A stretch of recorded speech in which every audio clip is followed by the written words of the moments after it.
नमस्कार, news 18 JKLH के social media platform पर आपका स्वागत है। मैं हूं आपके साथ प्रिया सिंह।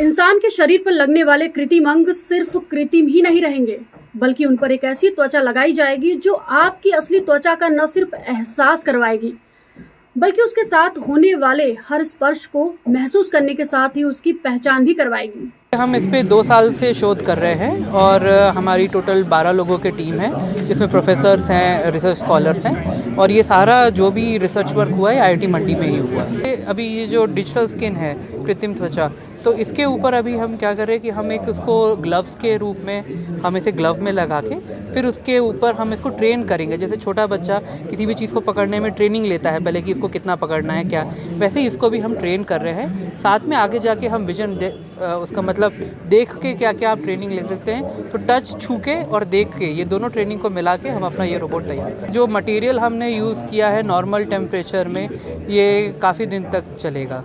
मीन्स लाइक आप कह सकते हैं कि मोर देन 4 ईयर्स 5 ईयर्स आगे काफ़ी दिन तक चल सकता है। हाँ, ज़्यादा तेज़ गर्मी है या बहुत ज़्यादा ठंड है, उसमें हमें इसको और भी टेस्ट करने की ज़रूरत है। तो विदिन 1 ईयर तक हमारी कोशिश रहेगी कि विदिन 1 ईयर तक ये पूरा टेस्टिंग सब हो जाए।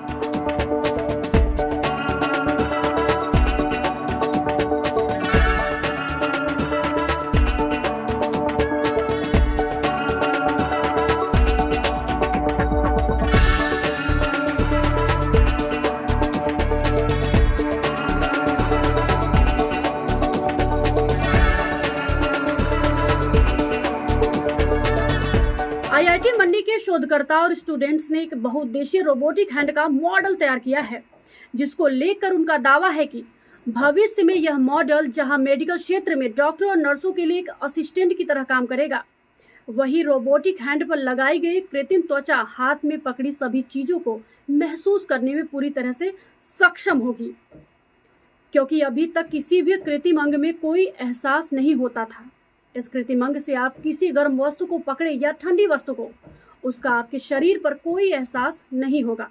लेकिन इस कृत्रिम अंग पर जब कृत्रिम त्वचा लगाई जाएगी तो वो आपको रोबोट के जरिए दिमाग को उस वस्तु के असली वाले स्पर्श का एहसास करवाएगी। जिस प्रकार से आप अपने स्किन से टेम्परेचर, प्रेशर और जो सरफेस है, स्मूथ है या रफ सरफेस है, ये पता कर सकते हैं, उसी तरह से ये स्किन जो हमने डेवलप किया है यहाँ पे, वो भी ये सारे कार्य कर सकता है। इसमें इसका जो मेन एप्लीकेशन या उपयोग होगा वो प्रोस्थेटिक हैंड है। जैसे जिनके हाथ नहीं है, उनके हाथों में अगर हम रोबोट लगा दें तो वो रोबोट ब्रेन से टच होके डिसीजन नहीं ले पाता, तो ये क्या करेगा, हाथ डायरेक्टली डिसीजन ले सकता है किसी भी ऑब्जेक्ट को छू के कि वो गर्म है, ठंडा है, या फिर उसको पकड़ने में कितने प्रेशर की ज़रूरत पड़ती है। तो स्किन को डेवलप करके हमने ये टेस्ट किया है कि जैसे टमाटर, अगर हम टमाटर को पकड़े तो हमें एक पर्टिकुलर प्रेशर चाहिए होता है, या फिर आलू को पकड़े तो प्रेशर चाहिए होता है। स्किन के द्वारा हम वो प्रेशर का डिटेक्शन कर सकते हैं और कितना प्रेशर ज़रूरत है वो हम निकाल के देख सकते हैं। तो स्किन की जो जो प्रॉपर्टीज़ है वो ये हमारा आर्टिफिशियल स्किन भी वो सारी प्रॉपर्टीज़ दिखा सकता है। इसमें अभी जो मटेरियल हमने यूज़ किया, 2 मटेरियल, बेसिक्स मटेरियल जो है, एक पीडीएमएस सबस्ट्रेट है जो कि एक रबर जैसे, जेली जैसा सब्सटेंस होता है, जिसके अंदर हमने हाइड्रोजेल, कंडक्टिव जेल होता है, उसको हमने उसमें फिल किया है। इस मॉडल के बारे में जानकारी देते हुए आईआईटी मंडी के school of computing and electrical engineering के एसोसिएट प्रोफेसर श्रीकांत ने बताया कि रोबोटिक हैंड आदमी का दिमाग पढ़ने में सक्षम नहीं होता है, जिससे आर्टिफिशियल हैंड से पकड़ी हुई चीजें महसूस नहीं हो पाती हैं। लेकिन उनकी ओर से जो कृत्रिम त्वचा बनाई गई है, वह इन चीजों को पहचानने और महसूस करने में पूरी तरह से सक्षम है।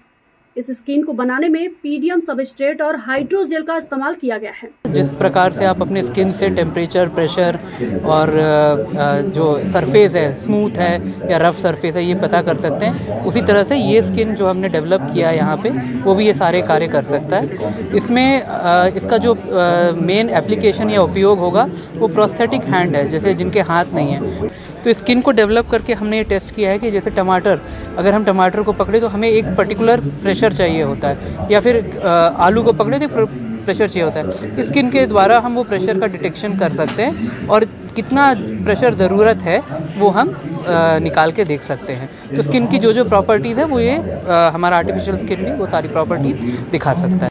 इसके अलावा श्रीकांत ने बताया कि 12 सदस्य की टीम पिछले 2 साल से इस मॉडल पर शोध में जुटी हुई है और इस मॉडल का पूरा शोध IIT मंडी में किया गया है। अभी उनका यह मॉडल शुरुआती स्टेज में है।